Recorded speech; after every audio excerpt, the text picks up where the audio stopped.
Guys, কেমন আছেন সবাই? আরেকটি নতুন ব্লগে সবাইকে স্বাগত জানাচ্ছি। আর বিয়ের যেহেতু ব্লগের পর্ব চলছে, আজকে বিয়ে ব্লগের লাস্ট পর্বে আপনাদের স্বাগত জানাচ্ছি। যারা ভিডিওটি দেখতে শুরু করেছেন প্লিজ একটি লাইক দিয়ে ভিডিওটি কন্টিনিউ করবেন। আর এই যে অফিস থেকে বের হয়েছি বৌভাতে যাওয়ার অনুষ্ঠানে যাওয়ার জন্য। তো স্টেশন দিয়ে কেন যাচ্ছি? ট্রেনে করে বিয়েতে যাব।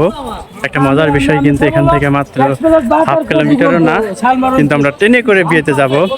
জাস্ট মজা করলাম। আসলে আমার বাসাতে স্টেশনের পাশেই তানু এবং তাপসিরকে নিয়ে তারপরে বিয়েতে যাব।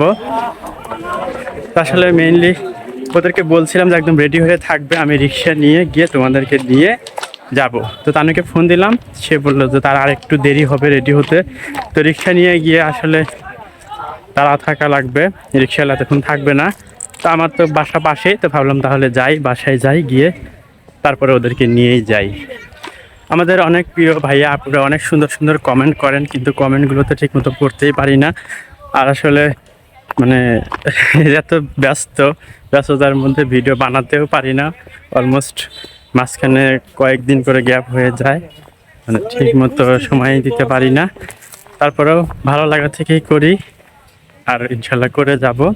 আর এর মধ্যেও যারা আমাদের এত ভালোবাসেন, এত সাপোর্ট করেন, আসলে তাদের সবাইকে একদম অন্তরের অন্তঃস্থল থেকে অনেক অনেক ভালোবাসা।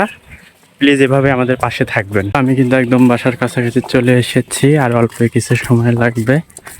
আর এই রাস্তাটা আমার কিন্তু অনেক বেশি ভালো লাগে। বাসায় যেতে যেতে এবং তানু এবং তাপসিরকে গুছিয়ে নিয়ে রিসিপশনে যেতে যেতে চলুন আমরা একটু বিয়ের পুরোটা একটু রিকল করে নেই। যারা আমাদের আগের ভিডিওগুলো দেখেছেন তারা তো এটা দেখলেই তো আপনাদের মেমোরি আবার চলে আসবে যে হ্যাঁ এটা তো দেখেছি। কিন্তু যারা আমাদের ভিডিওটা দেখেননি, আগের দুইটা ভিডিও মানে গায়ে হলুদের এবং বিয়ের প্রোগ্রামের ভিডিওটা যারা দেখেননি, তাদের জন্য আবার নতুন করে একটু তুলে ধরলাম বিয়ের অনুষ্ঠানটা। শুরুতেই হলুদের কিছু অংশ এখানে আমি কিন্তু জুড়ে দিয়েছি। যারা হলুদের প্রোগ্রাম দেখেছেন তারা তো এটা দেখেছেনই। আর আসলে হলুদের এন্ট্রিটা এবং সেই সাথে বরের নাচানাচি করে ঢোকা সবকিছু মিলে অনেক সুন্দর হয়েছিল। সাজসজ্জাগুলো অসাধারণ। আর শাওন ভাইয়ের ফ্যামিলির সবকিছু আমার অনেক বেশি ভালো লেগেছে, তাদের মধ্যে আন্তরিকতা, সেটা তো আগের ভিডিওতে আমি শেয়ার করেছি। জমকালো সাজসজ্জার মাঝে চমৎকার আন্তরিকতার কিছু মুহূর্ত এখানে আমরা দেখেছি।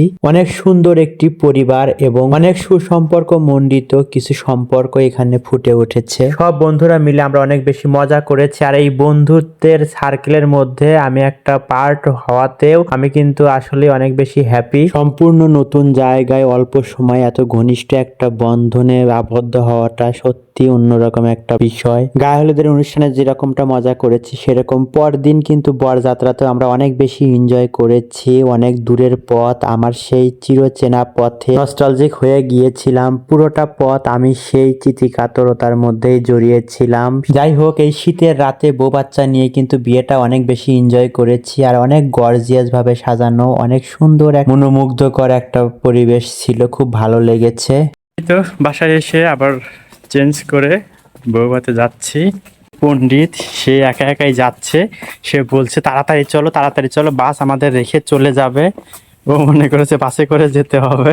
অল্প একটু পরে আমরা রিক্সা পেয়ে গেছি, আর রিক্সা নিয়েছি একদম কমিউনিটি সেন্টার পর্যন্ত, অল্প একটু দূরত্ব। তারপর আমরা রিক্সা নিয়ে যাচ্ছি। আর রাজবাড়ির রাস্তাটা আমার কাছে বরাবর অনেক বেশি ভালো লাগে, বারবার এই কথাটা আমি বলি, আসলে মন থেকেই বলি। আর কমিউনিটি সেন্টার যেহেতু কাছে তাই অল্প সময় লেগেছে। আর আমরা কিন্তু এই তো কমিউনিটি সেন্টারে চলে এসেছি, আর কমিউনিটি সেন্টারে ঢুকবো। এই কমিউনিটি সেন্টারে এই প্রথমবার আমি বিয়ে খাচ্ছি, এর আগে ভিতরে ঢোকা হয়নি, জানি না কেমন হবে, তবে ফিলিং অনেক এক্সাইটেড। আর যাই হোক, আমার প্রত্যেকটা কর্মকাণ্ড কিন্তু তানু ভিডিও করতে ছাড়ে না। দেখেন রিক্সা ভাড়াটা পর্যন্ত দেওয়াটা সে ভিডিও করেছে। যাই হোক, আমরা কিন্তু সুন্দর করে সাজানো এরকম কমিউনিটি সেন্টারের মধ্যে ঢুকে যাচ্ছি। আর ঢোকার শুরুতেই আঙ্কেলের সাথে দেখা হয়ে গেল, আঙ্কেলের সাথে কুশল বিনিময় করলাম, আঙ্কেল ভিতরে যেতে বললেন, তো আমরা তো ভিতরে ঢুকে পড়েছি। আর আসলে বাইরে একটু গরম ছিল, এই কারণে আমি ব্লেজারটা খুলে নিয়েছিলাম, তো ঢোকার সময় আবার এটা পরে নিলাম। আর ভিতরে ঢুকেই আমরা দেখি মঞ্চ ফাঁকা উঠে গিয়েছিলাম, হলুদের মতোই দুইজন মিলে একটু ফটো সেশন করব,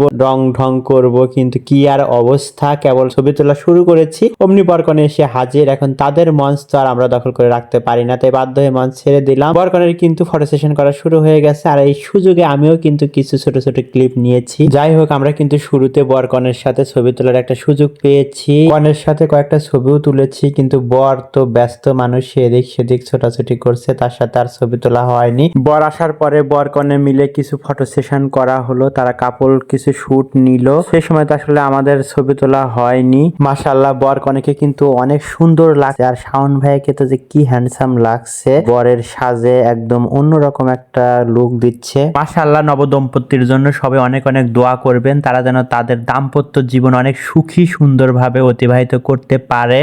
আর এর মধ্যে অনেকটা সময়ও কিন্তু চলে গিয়েছে, আর আমি তো অফিসের ফাঁকে এসেছি, আমাকে তো আবার অফিসে যেতে হবে, আর এই কারণে কিন্তু আমি বেশি সময় আর ওদের সাথে থাকিনি। তারপরে চলে গেলাম খাওয়া দাওয়া করতে, যদি আমরা সবাই একসাথে খেয়েছিলাম, একই টেবিলে বসে সবাই মিলে অনেক মজা করে খেয়েছি। তবে খাওয়ার জন্য কিন্তু আমরা কিছুটা সময় ওয়েট করেছি, বাকি যারা আসা বাদ ছিল তারা এসেছে, তারপরে আমরা একসাথে খেয়েছি। আমার কলিগ দীপক দাদা, আকিব ভাই আর আমি আগে এসেছিলাম, তো আমরা এসে আগে একটা টেবিল রিজার্ভ করে নিলাম, দেন ওরা আসছে, তারপর একসাথে বসে সবাই মিলে খেয়েছি। রনি ভাই, মুন ভাই, সাগর ভাই ওরা আসার পরে আমরা সবাই মিলে কিন্তু অনেক আনন্দ করেছি, অনেক এনজয় করে আমরা খাবারটা কিন্তু খেয়েছি। খাওয়া দাওয়ার পর্ব শেষ করে আবার গেলাম যে বরকনের সাথে আবার একটু ছবি তুলি, তারপরে তো চলেই যেতে হবে, আর অফিসে গিয়ে তো আর বের হতে পারবো না, আর দেখাও হবে না। সে কিন্তু ছবি তোলার জন্য আর সিরিয়াল পাচ্ছিলাম না, আর এর মধ্যে কিন্তু কনেপক্ষর লোকজন চলে এসেছে, মানে কনেপক্ষের বাবার বাড়ির লোকজন চলে এসেছে। তো ওনারা আসার পরে তো একে একে সবাই মেয়ের সাথে ছবি তুলছিল, সবাই মিলে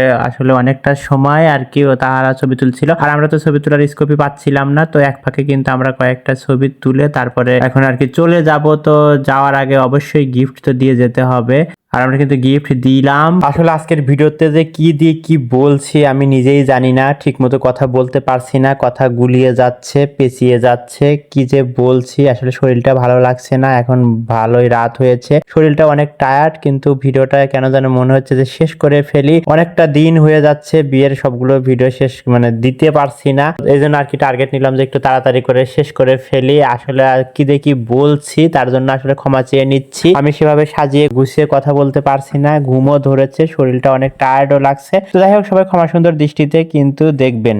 যাই হোক আলহামদুলিল্লাহ বেশ ভালোই লাগলো, আর রাজবাড়ির অতিথি হয়েও কিন্তু রাজবাড়িতে ভালোই একটা সার্কেল পেয়েছি। তা না হলে দেখেন তো এভাবে এতটা ক্লোজ সম্পর্ক হয়, বিয়ের দাওয়াত পাই, যে কোনো প্রোগ্রামের দাওয়াত পাই, আলহামদুলিল্লাহ যেখানেই যাই সবার ভালোবাসা এভাবেই বিয়ে যাই। তো সবাই আরও বেশি বেশি করে দোয়া করবেন যেন সবার ভালোবাসা নিয়ে অনেক দিন পর্যন্ত ভালো থাকি। আপনাদের ভালোবাসা নিয়েও আমরা আরও বেশি দূরে গিয়ে যেতে চাই, তাই আপনারাও বেশি বেশি ভালোবাসা দিয়ে আমাদের পাশেই থাকবেন। আর তারা এখন পর্যন্ত ভিডিওতে লাইক দেন, প্লিজ লাইক দিয়ে দেবেন, চ্যানেলে নতুন হয়ে থাকলে চ্যানেলটি সাবস্ক্রাইব করে বন্ধু আমাদের পাশেই থাকবেন। ইদানিং আমাদের ভিডিওতে লাইকের পরিমাণটা অনেক কমে গিয়েছে, তো আপনারা একটা লাইক দিলে কিন্তু আমাদের ভিডিও বানানোর উৎসাহটা অনেক বেশি বেড়ে যায়, আর একটা লাইক কিন্তু অনেক বেশি শেয়ারের কাজ করে। সো প্লিজ লাইক দিয়ে দিবেন, কারণ লাইক দিতে আঙুল ব্যথা করে না। আর এই ভিডিওর মাধ্যমে কিন্তু আমরা বিয়ে ব্লগ পর্ব থেকে বিদায় নিচ্ছি, একে একে হলুদের ভিডিও, বিয়ের ভিডিও এবং রিসেপশনের ভিডিও দিয়ে আমাদের বিয়ে ব্লগটা এখানে শেষ করছি। কেমন লেগেছে আপনাদের কাছে ভিডিওগুলো প্লিজ কমেন্ট করে জানাবেন। সবার সুস্বাস্থ্য কামনায় আজকের ভিডিও থেকে টাটা, বাই বাই, আল্লাহ হাফেজ, আসসালামু আলাইকুম।